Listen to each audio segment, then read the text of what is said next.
All right, welcome everyone. So happy to have you here with us today on this Wednesday for our newest rendition of our Professional Development Week webinar.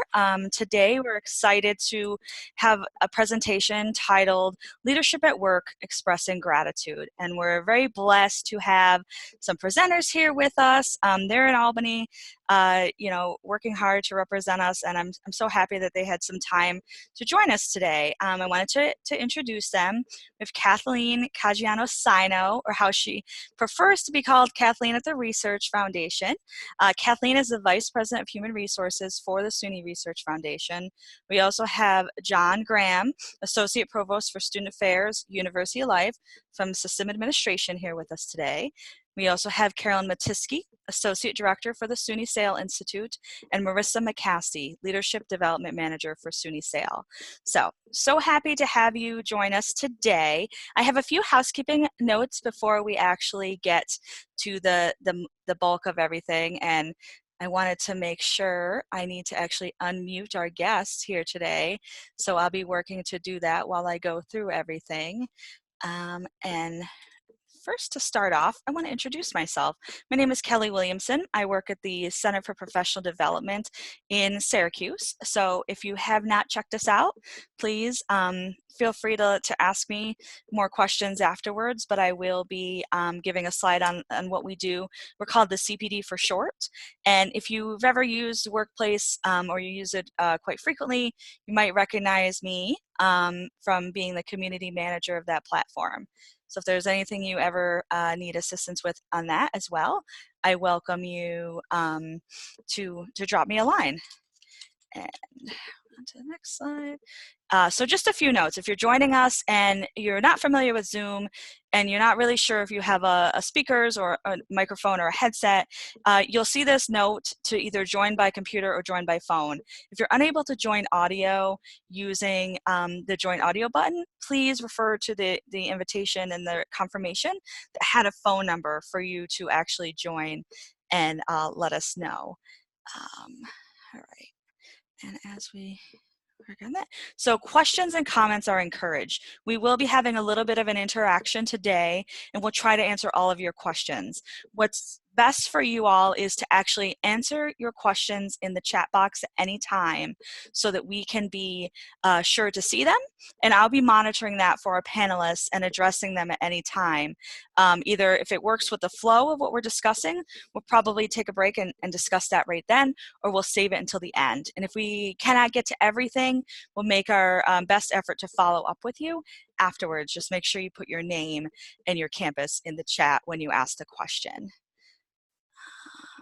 Great. Oop, let me go back. So just a little note about what we're doing here.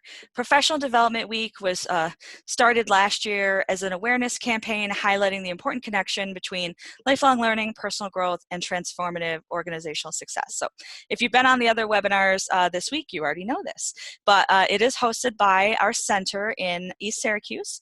You can visit us at suny.cpd.edu. You can also visit our partner organization, Carolyn and Marissa, here today at sunysail.org to learn about their offerings as well. They have a really great Crucial Conversation series going on right now, and they are the central hub for many of our executive leadership programs that go on throughout the system.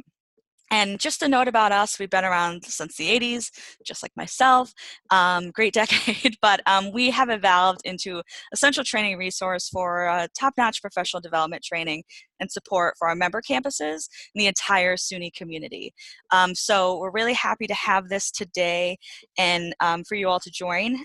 Just a little note, you are all muted, so any questions must be directed to the chat, and this is also being recorded. So if you have to step out or you had a colleague that couldn't join, don't worry about it. We have you covered, and next week we'll be sending out a playlist via YouTube for everyone to take a look at. So, all right, let's get going here. So again, just a reminder about what we're here to do today.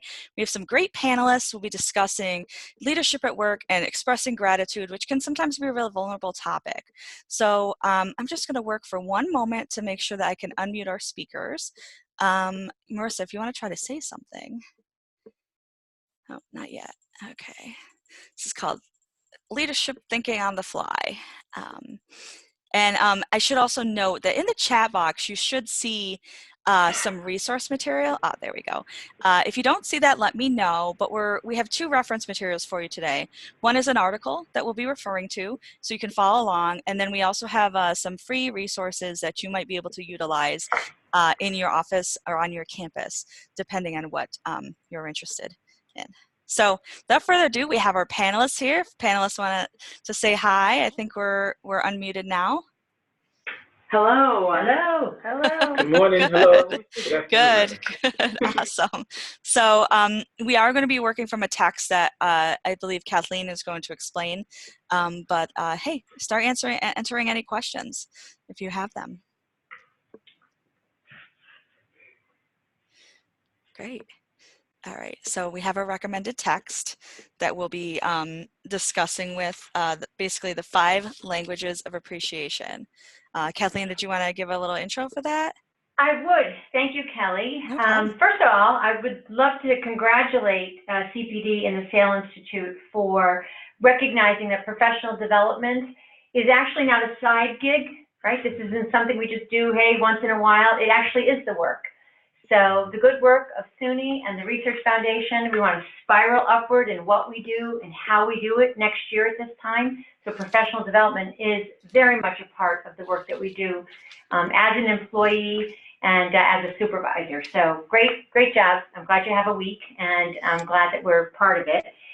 The other thing I wanted to mention is that this great book by Gary Chapman and Paul White actually started out not as a business text, but it was called The 5 Love Languages, and each one of these categories was a love language. And so I actually know that it was popular a couple of years ago because my daughters, who are in their 20s, were both telling me something about this a couple weeks ago when I told them that I was doing the panel.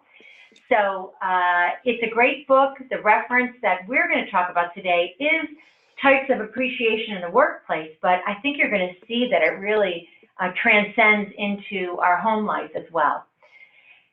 The book focuses on the 5 different types of appreciation, but I want to tell you about 4 areas that seem to be important, and so I'm just going to read from the book. And the first one is that there are different ways to communicate appreciation and encouragement to others. And secondly, an individual will value a certain language more than another one. And we're going to have you do that actually in a poll. Third, the most effective communication of appreciation and encouragement occurs when the message is sent in the language of appreciation that's most valued by the receiver. And lastly, messages of appreciation and encouragement in languages not valued by the recipient will tend to miss the mark. So I'm going to talk about that in a minute. I'd like to talk about quality time, and so that's why it's the first one. It's not necessarily in any rank order, but all of the panelists will focus in a little bit on each one of these. And the next slide shows you that when we look at quality time, we're talking about being with someone and giving them your undivided attention. So for me, that's the old social work reference of having one-on-one time, uninterrupted, with an individual that is sort of you're present, you're thinking about what they're saying, and you're using the 80-20 rule, where 80% of what's happening is you're listening to what the individual is talking to you about. You're using 20% to sort of either do a course correction or support the individual. And what this means for me isn't necessarily a one-on-one relationship, but rather as a servant leader, I believe in Robert Greenleaf's principles around redistributing the power or sharing the power with the group of people you're working with. And so quality time for me is sometimes, if I can get it, 5 minutes with the chancellor. And she's on our board of directors, and sometimes I'll just walk out of a meeting with her and take the elevator. And I'd love to just give her a little bit of information about something that we're doing at the RF that I think might interest her. And frequently, executives like having 5 minutes of time with you to hear what you're working on, or to spend a little bit of moments catching up on a situation. So quality time for me is actually speaks to the language of appreciation that I have. And since I was preparing for the panel, I thought, oh, I really better start talking to people about this. And sometimes I miss the mark on it. I've heard from some of the staff that report to me that I do give them uninterrupted time in a one-on-one meeting, but sometimes I've had to postpone a meeting and it doesn't get rescheduled. So then people feel a little less than if I'm not initiating that change. And so instead of me saying, well, go on out and have so-and-so, reschedule the meeting, that I actually take it upon myself to say, I'm going to reschedule that so we've got some time together. So in some areas of the work that I've been doing, like I said, I sometimes hit the mark, sometimes I miss the mark. And one of the examples in the book that I really love is an individual who says that gifts are their least favorite language.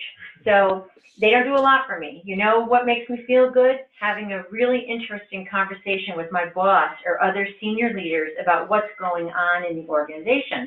This woman's primary language of appreciation is quality time. For her, trinkets miss the mark. Now, I love the gift part because we're going to talk about that in a minute. But of course, in our environment, there's no such thing as gifts, right? Yeah. I mean, if you want a conflict issue, receive a gift from somebody. I mean, it's just not even allowed. So nominal gifts, which, are sometimes looked at as anything under $5 or under $15, they don't mean that much because we're not really able to receive them, and we're not in corporate America. But the book talks about gifts of $600 or more being the most favorable as it relates to appreciation. So I got a kick out of that. I know one of the things I talked about when I worked in government, we used to have money for recognition. And I was really disappointed one year, maybe it was like 7 or 8 years ago, that money sort of dried up. And so for people's years of service, instead of getting maybe, a $50 pen or something crystal, we instead, baked cookies and wrapped them up in cellophane and put nice little "you're awesome" notes, brought them to an office, and they went over like a lead balloon. People hated it. I mean, I was not speaking to the language of appreciation that team wanted. I should have focus grouped it first. I should have said to a couple of folks in this particular office, what do you think of this? Some of us are coming down to recognize people, and this is what we'd like to bring. And they would have said, you know what, people are so disappointed that the gifts aren't being given anymore, that wouldn't really appeal to a group. So it's important to know your audience, and if you're a good manager, I always say you're a little bit more like a chameleon, right? You're trying to figure out what language speaks to the staff that report to you, and it, of course, could vary by person. So before I turn it over to the next area of appreciation, just remember that each of us has a primary appreciation language, and we're going to take a poll in a little bit on what our top 2 ones are. As I turn this over to John, who's going to talk about words of affirmation, know that you're going to, in your career, maybe appreciate some gifts more and some gifts less, depending on, sort of the space you're in. So with that, I'm going to turn it over to John, and why don't you talk to us about words of affirmation? Well, Kathleen, thank you so much. Let me do the most appropriate thing to thank Marissa and Kelly for having me today. I'm delighted to be on the panel, and I'm deeply humbled by it. But I would like to compliment something that you said, Kathleen, that I think makes perfect sense. And this is sort of like how we value others in the organization. And one of the first things I want to talk about in terms of affirmation is let people lead. If you ever notice the Border Collie has the ability to move the herd without being lead dog. And so even though I have a lot of experience, I always sort of function as though I don't know everything as I should, because I want to be a constant learner. The usefulness of a cup is measured by its emptiness. And so to the extent that I can allow others to pour in, it will make a better me, and it will make a better organization. So I have the tendency of identifying people in the workplace, especially on my team, that can serve as a lead. Yes, I'm the symbolic leader, but there are times we must yield to our colleagues who have more of maybe more depth, perhaps more breadth, or who just might be a better fit to move this particular part of the organization forward in a particular unit area. And so it's called almost like humble leadership. Allow others to be in that space to say, I know I'm the supervisor, but I really would like for you to lead us in this particular segment, because I do think that you would do us well and do us proud. That's one thing I would say. So let people lead, especially where you have excellence there. The other thing too is that we speak often about, the U.S. Constitution, but what we don't talk a lot about is our personal constitution and our professional constitution.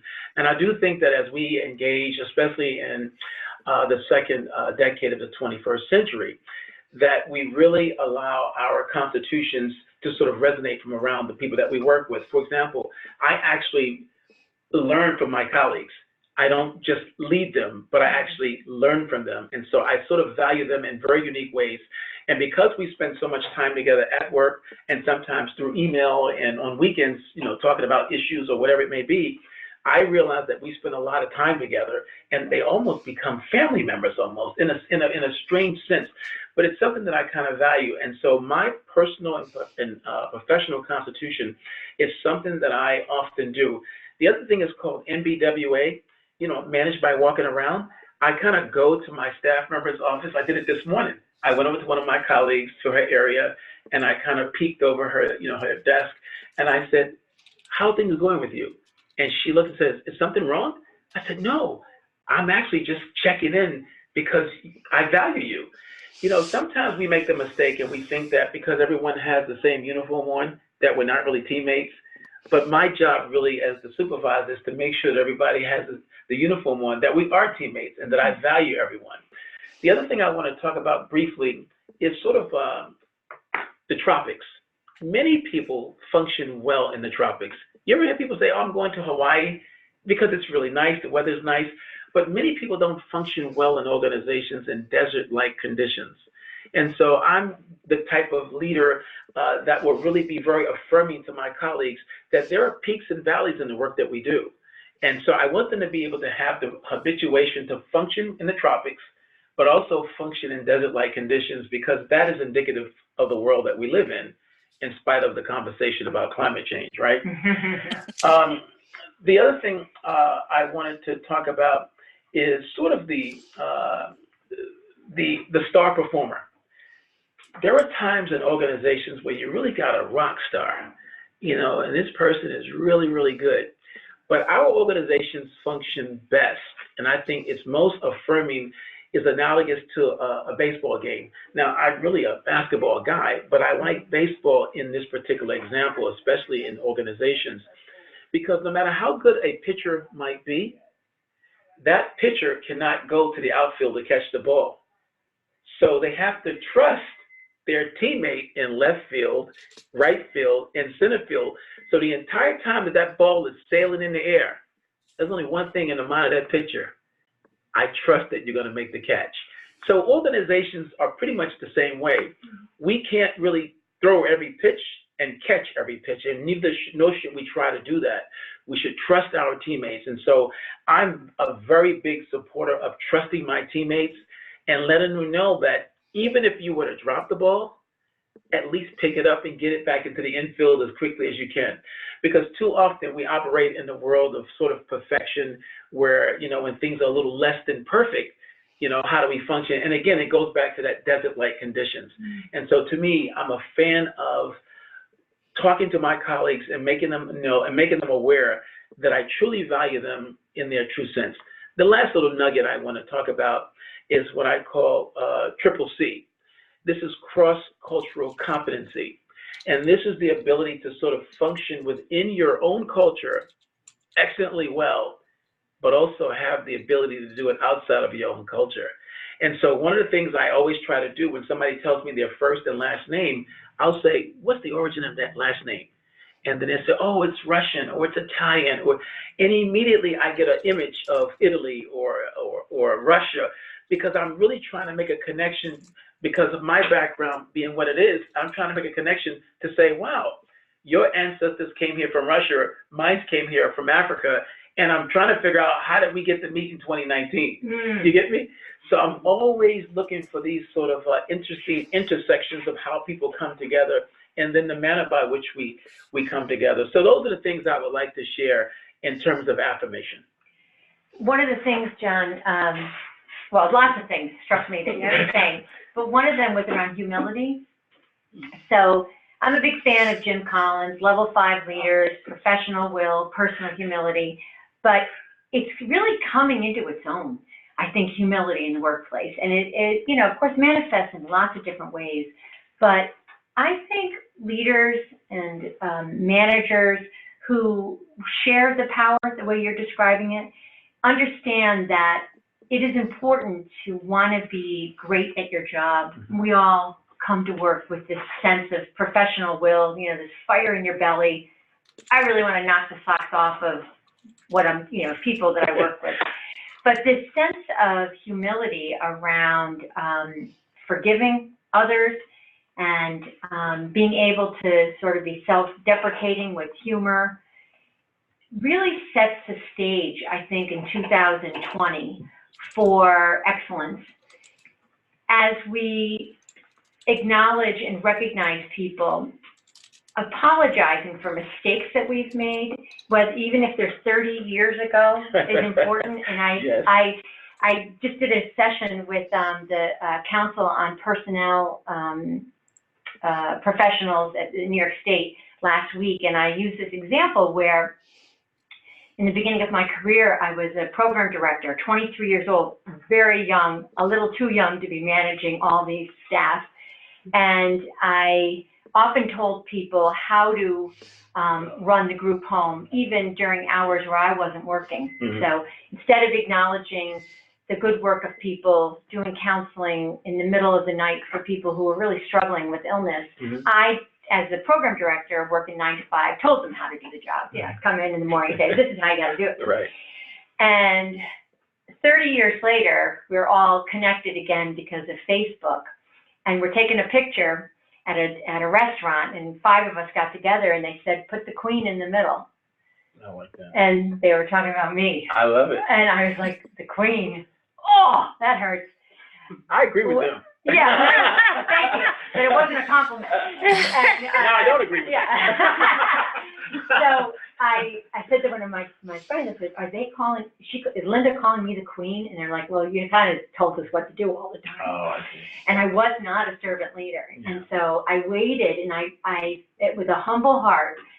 We got together again maybe 2 or 3 months later, and not only did I pick up the bill, I apologized and said, I know this is 3 decades later, but I was too young to really tell you how to do your job. I get that I was directing what you were doing. And they were like, don't be silly. I'm like, no, you said something to me, that it meant something to me. And as a leader going into 2020, we have to be humble and apologize when we've made mistakes, even if it's that long. And I wish I had done it earlier, but I didn't know it. Yeah. So Kathleen, let me just follow really quickly.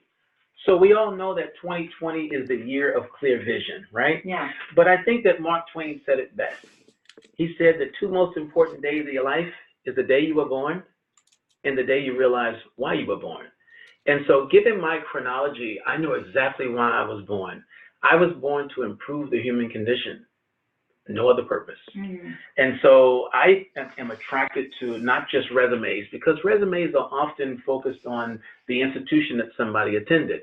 But what I often do is say, yeah, you know, you went to a really good school, but I really want to know who you are, because Harvard and Yale didn't graduate. You did. And so I'm more interested in knowing who you are and what value you bring. And so I'm very much interested in people that have what I call the care gene. If you have the care gene, we can work together. That's great. Well, I work with someone with the care gene, and her name is Marissa McCasty. So just to sort of transition over to our topic, which is gifts and gift giving. And from the data you'll see here up on the slide from the book, this was actually the top way, the top language of choice for people of how to be shown appreciation in the workplace. And I was quickly it was quickly evident to me that this is the language of Marissa. So at least she expresses it to others in a strong way. So Marissa started in March, and I had a birthday April 1st, so not very soon after. And so we hadn't worked together very long, but she showed how closely she was listening to me in that short amount of time by the gift she gave me. And I was not expecting anything. The fact that she had gathered all the staff people that I don't think she was introduced to everyone in the office at this point, but she had gathered everyone, and we had a cake and a moment, and it was beautiful. Wow. And so the fact that she went through all of that thoughtfulness and showed appreciation to a new boss that way spoke loudly to me. And so I was proud that she was part of our team. And so I don't know what else you would like to add about gift giving and what it means to you, Marissa, but I can tell you for sure that that's her language. Well, thank you. Yeah, I would agree. I think it's very important to me to show others that you care, whether it be gifts or the other languages that we're talking about here today. But I think that listening to part of my role at the Sale Institute is managing the student workers. And so it's important to me in every interaction, whether it's my supervisor, as Carolyn just described, or the students that I'm working with, to really listen to their interests, their hobbies, not just work-related things. Yes, we talk about projects and tasks that we would like them to work on, but what are they doing outside of the office? How is their friend, how are their family interactions, friends interactions? Because we're not just our work. So it's really important for me to listen and to observe and just talk about what makes them them, and then to be able to apply that into whether it's getting a thoughtful gift or letting someone who might be having a tough day just either talk about it, or if the student needs to leave a couple minutes early, just giving them that freedom to know that I'm listening. I have found that if I do that, the students give back more because they know we've built that trust. And we'll talk about it a little bit more, but trust is, I think, very important for being genuine and how people perceive you. And if there is not that trust there, it's harder to seem genuine in your interactions. Hey, and Marissa, we actually had a question that came into me. Handwritten thank you notes. It really transcends all of them. Oh, wow. Right? So Yeah. I'd just like to get everyone's just like quick opinion on them. Yeah. Can I add that, yes, we do that all the time at the sale office, that if we have a speaker that we've invited, that we write a handwritten thank you. And that's a value that we live by. And the thing that I remember the most, people don't know this that are listening in, that I used to report to Kathleen at the Research Foundation before I was a part of the SUNY team. And the gift that I appreciated the most was actually a very simple thing that you did, but it meant so much. It was just a Post-it note that said, "You did a great job yesterday," on my computer that I saw when I came in that morning, the next morning. And so it was, it's just this idea of knowing how to speak the person's language and say it in a way that they'll hear. And so I'll just share that my language is the words of affirmation. So, and quality time. So it was really wonderful to just have that simple Post-it note to remind me and know that she noticed the hard work. So. Yeah. I like it. Can I just add a quick thought here? So I have a colleague of mine. She was supposed to be taking a vacation, and she was joining some friends, and they agreed to go to Las Vegas. She had purchased her ticket, and apparently the friends backed out, and it was a non-refundable ticket. So she ended up losing $800. Because when I saw her the other day, I said, "I thought you were supposed to be in Las Vegas." And then she shared with me, the experience. So as I was driving home the other day, I said to myself, I wonder what I can do for her. So, given our rules, nothing of above $15. And I know this person loves Jack's.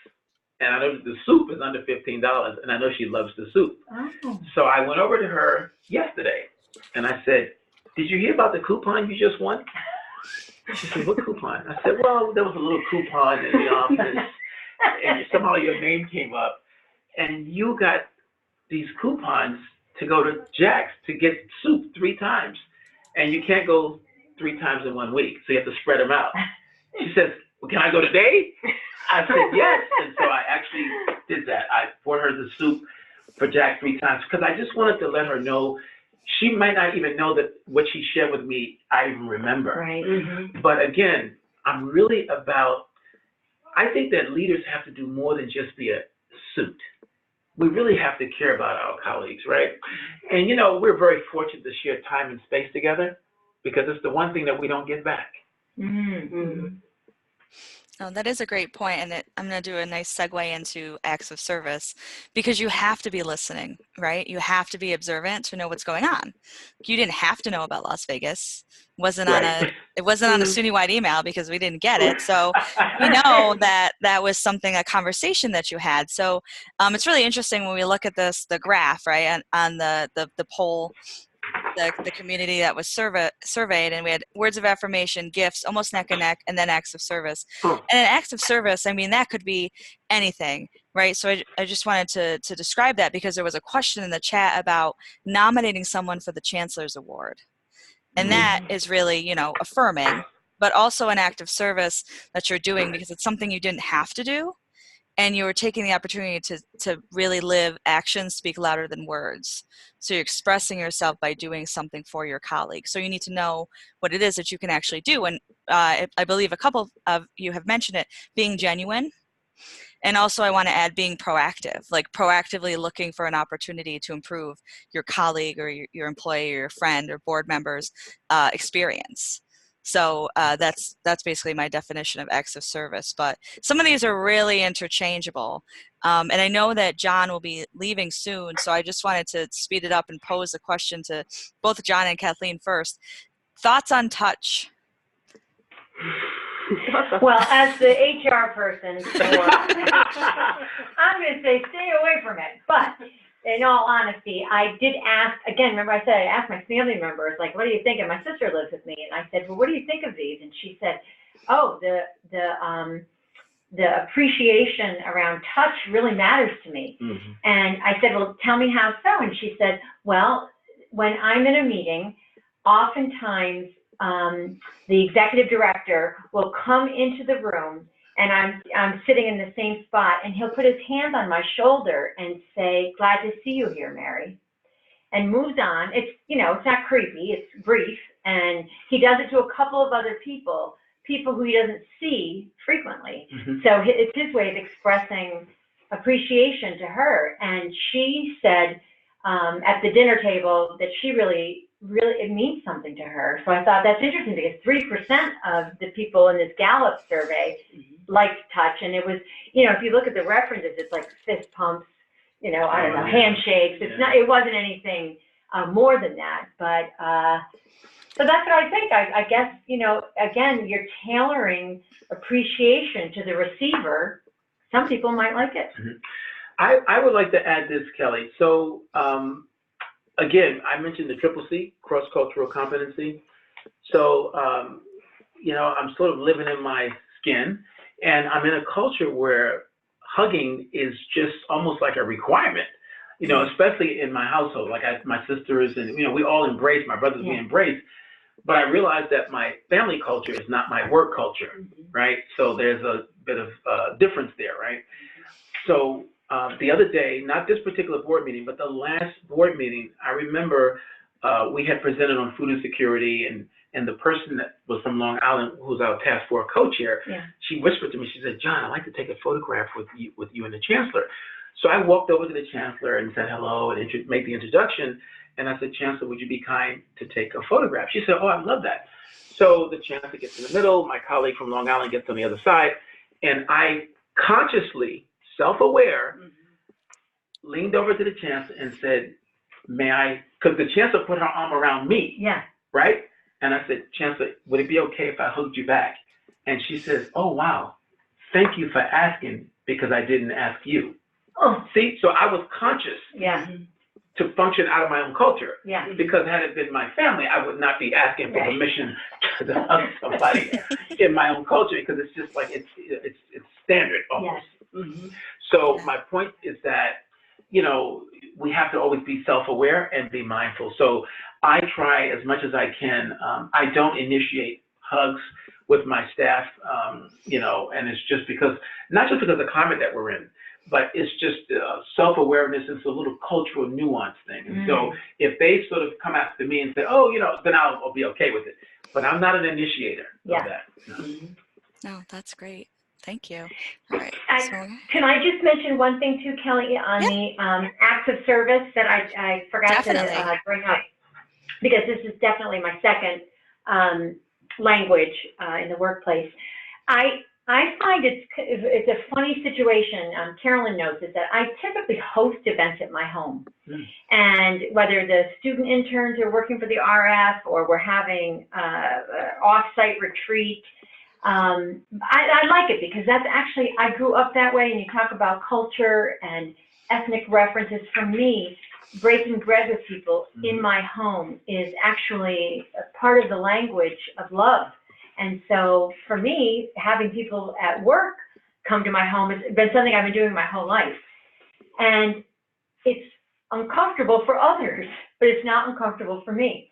And so I have found that I have to temper it a little bit and actually be a little bit more like, what do you prefer, group? Do you prefer that we stay here, or we come over to SUNY Plaza, or, you know, come to my home? And then I'll actually ask somebody to just send around a little poll that I don't know who's saying yes to it. And what I'm really finding is that more people would rather not come to my house. And so, you know, as much as I could be like, what? I'm coming for you. How did you not want to be here? Italian. Yeah, well, Right. what are you saying? I made the meatballs. But it's kind of getting what you said, Jen. I have to be more culturally nuanced as to what others want. I'm not doing it for me. If I was doing it for me, it would be Sunday dinner. Right. If I'm doing it for people I work with, then I'm asking. So Right, that's yeah. just something I thought of, and I wanted to mention. no, I think that's great. And also, I like the idea that it's anonymous to you, because Yeah. then there's no mixed feelings, right? So they know that it's a group consensus, and you know nothing, right? Yeah. So Right. there's no hostility that could ever appear, or any other Right. emotion. Yeah, that's great. I thought we'd try to do the poll now. So Great. I have it on the screen. I'm just relaunching it. You should be able to take the two choices, hopefully. If you, I didn't set it up, so I can't take full credit for the poll. Okay, good. People are taking it. So, you know, if you only have one, choose one. Oh, looks like you can only choose one anyway, so that's apologies. So I guess you'll have to really double down and commit to one, but this is anonymous, so there's no worries there. And then in the next couple of slides, we have some Ask the Audience questions, so if you want to be thinking about that. And then Carolyn, we had talked about, and this is a good segue probably, or a good like time filler, the value of diversity that you've seen in your leadership programs. If you wanted to take some time to chat about that while we keep the poll open for. Sure. Thanks, Kelly. Yeah, I'm really curious to see what the poll results will be.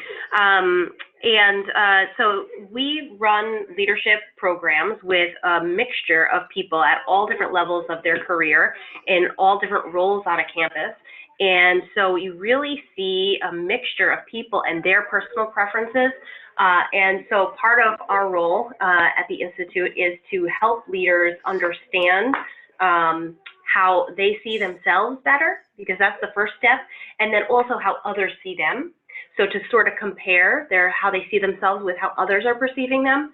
And in this work, we've seen that people either have a really strong need to appreciate others, or some don't realize until they have their either 360 report or their DISC assessment in front of them that this is an area of growth for them, that others on their team need to feel that appreciation more, and they come to us looking for suggestions, and they need to know, how can I do this? Or why do others need this? So it's really been interesting to see the diversity of people. Some people who just do it so naturally and they really enjoy it. It's actually something that motivates them as a leader and something that they don't think about. And then some others that this is the first time they're ever hearing about this need to show appreciation to others. Right. I like that a lot. You know, I'm thinking about a time where I was traveling to Syracuse with one of my colleagues, and, you know, we were having a conversation about the LGBTQ plus community. And, you know, there's a generation or two gap between me and the person that I was talking with. And, you know, she gave me her point of view, and I didn't respond much because, you know, the generation gap, you know, I didn't want to be too wrong, you know. So I just basically was taking the position, well, you know, I don't really sort of dive in. You know, I kind of know and I observe, but I never really dive in. But by the time we got through that 2-hour drive, I think I earned 3 college credits. You know what I'm talking about. So I actually thanked her a lot. And I did so in a meeting that we were having we had a SUNY roundtable. And when the topic came up and the students were talking about, you know, their expression, because of that conversation, I was able to go, oh yeah, she was telling me about that. So she expanded my IQ in that space. And again, it goes back to let people lead. Mm-hmm. See that? You don't always have to be lead dog. Mm-hmm. So I was able to learn a lot. So that's the one thing I like about, you know, being in a leadership role, is that you're actually they should call it a learnership. Exactly. Because that's really what you're doing most of the time. You have some ideas and experiences and all that, but you don't really know everything. Right. So I'm always open to learn, and so I earned my 3 credits there. Yeah. That's great. That's awesome. So I have the poll results up so we can digest them. So words of affirmation, polls ahead, 57%. And then the rest are sort of, you know, even, physical touch, 0. I think we discussed that that's not a surprise. But I think it's important John had mentioned, you know, you're basically reading the room.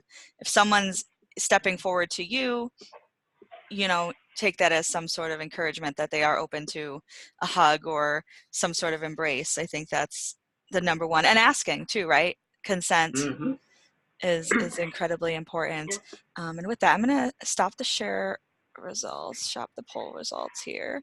And so Kelly, I just wanted to add one quick thing to the words of affirmation, since our audience really speaks this language. I would want to point out that there are 2 different types of affirmation.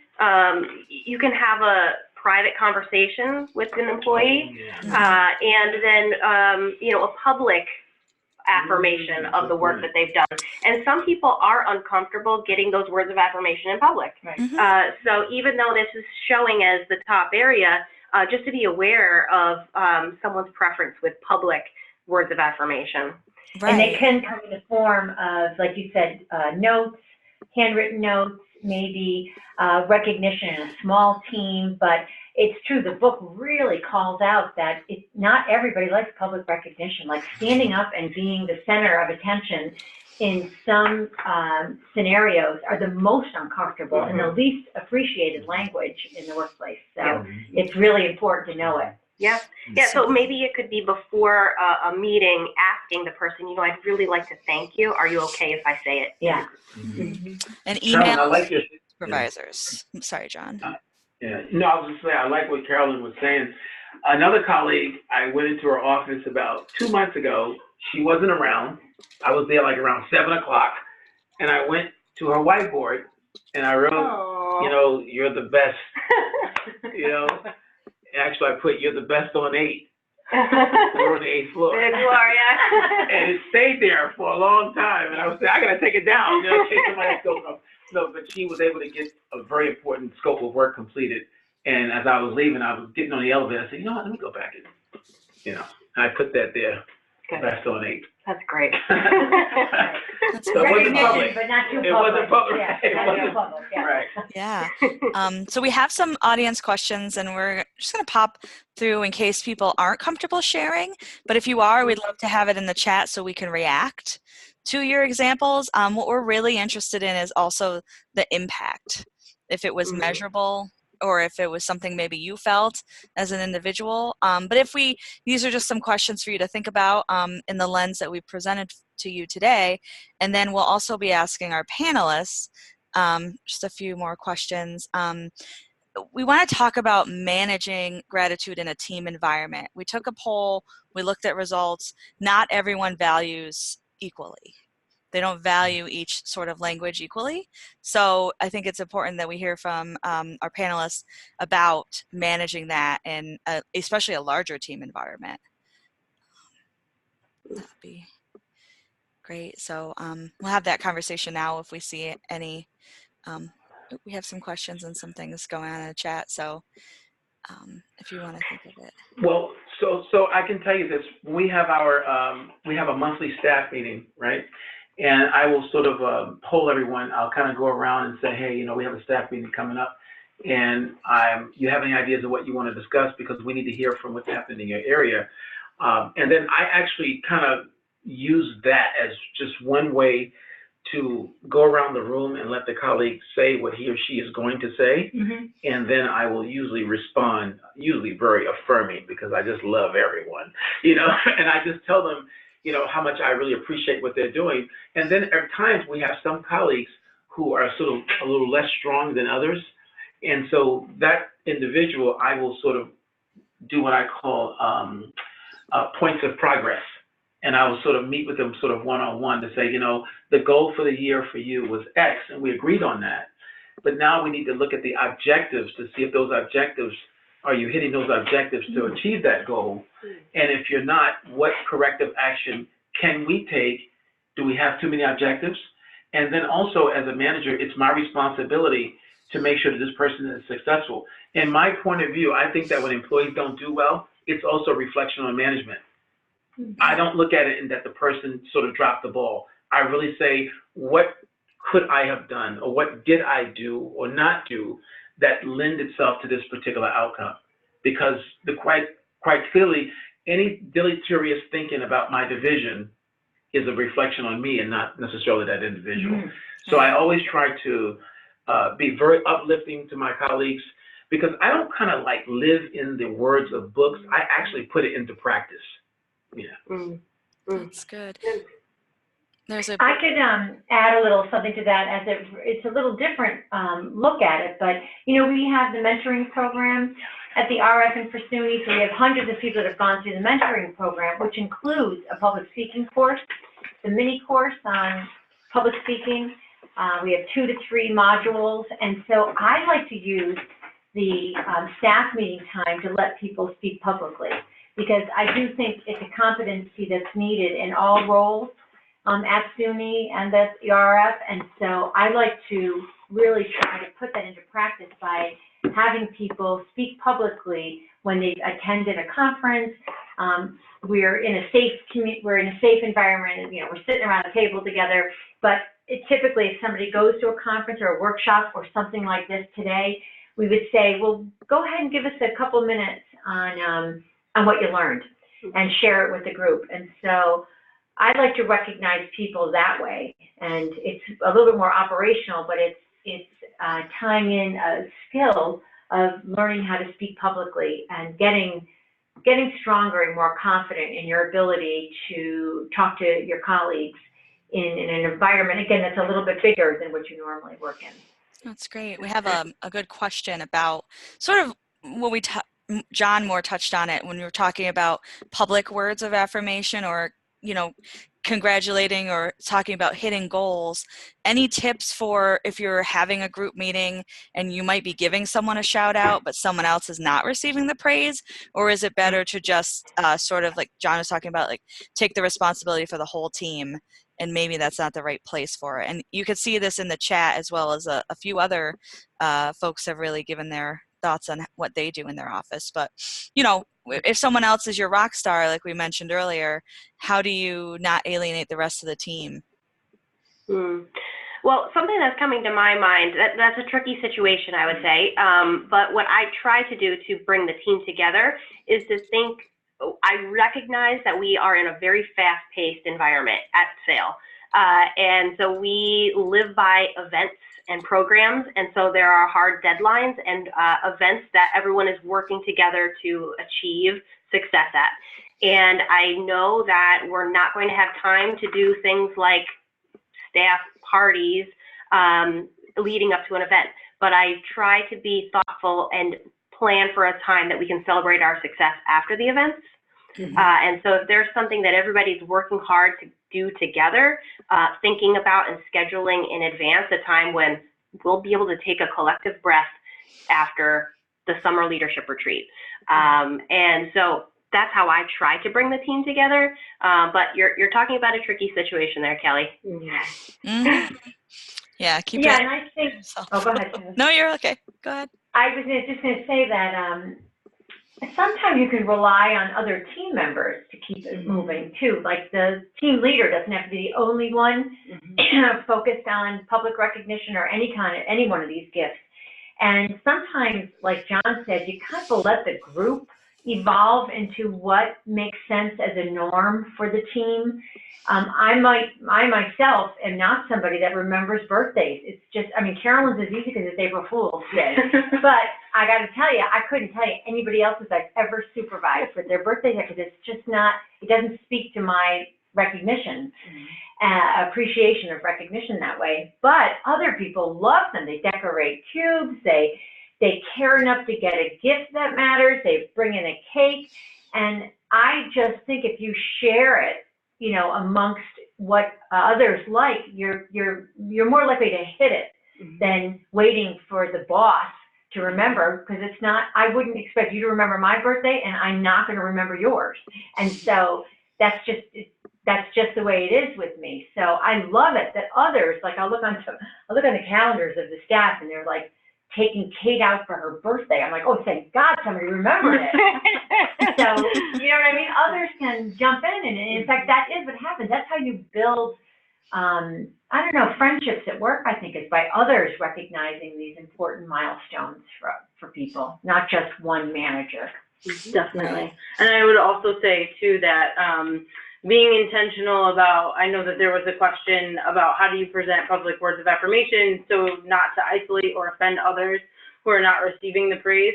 I think that being intentional about when you give that certain person praise and making space to also give others on your team praise. Not everyone can get praise in that moment, I think, and being able to kind of share it in different moments is a good way to recognize that maybe not in that moment everyone on the team will be recognized, but making space down the road so that everyone feels that they are recognized, if that makes sense. It does, Marissa, and the reason I like what you're saying is that if you commit to these languages of appreciation, you'll hit it. Everybody will be recognized at some point. But having been on the other end of it and have had jobs where I haven't been recognized, it does hurt. It stings when your colleagues are getting recognized, you know, and you're driving home going, what?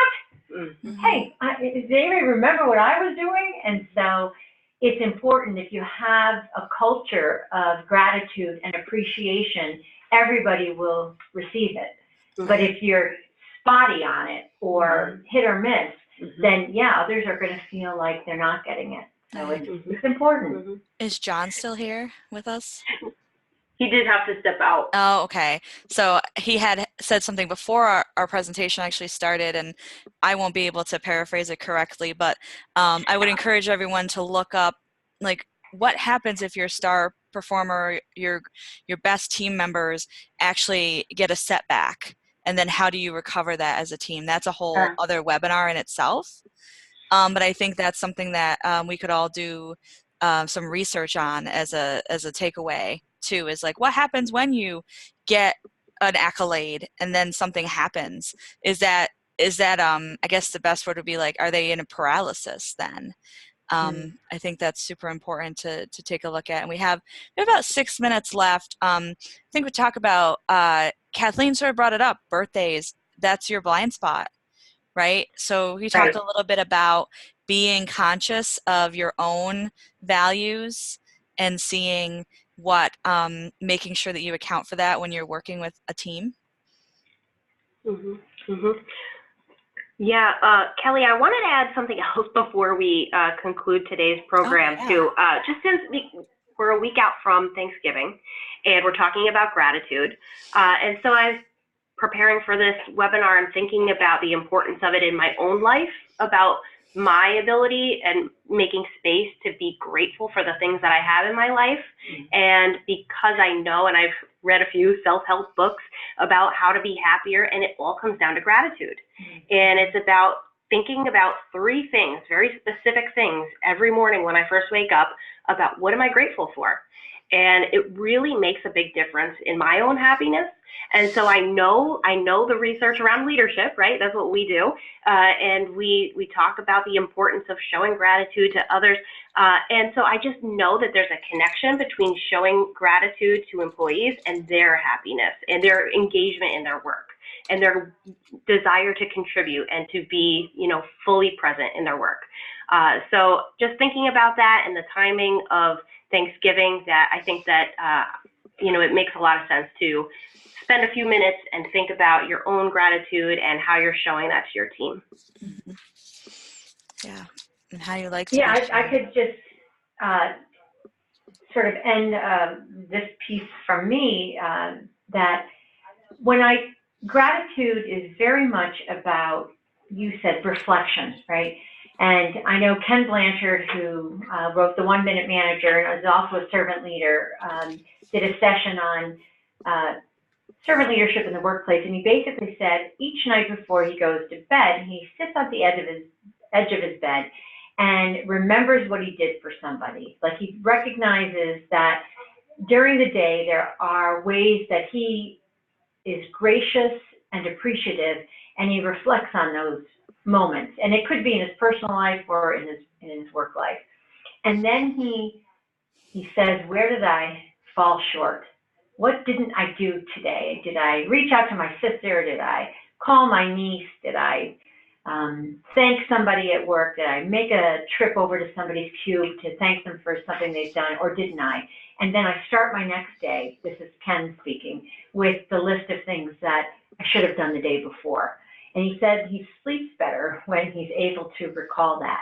So I just think of gratitude as something we reflect on, but that recognition and appreciation in the work is a behavior.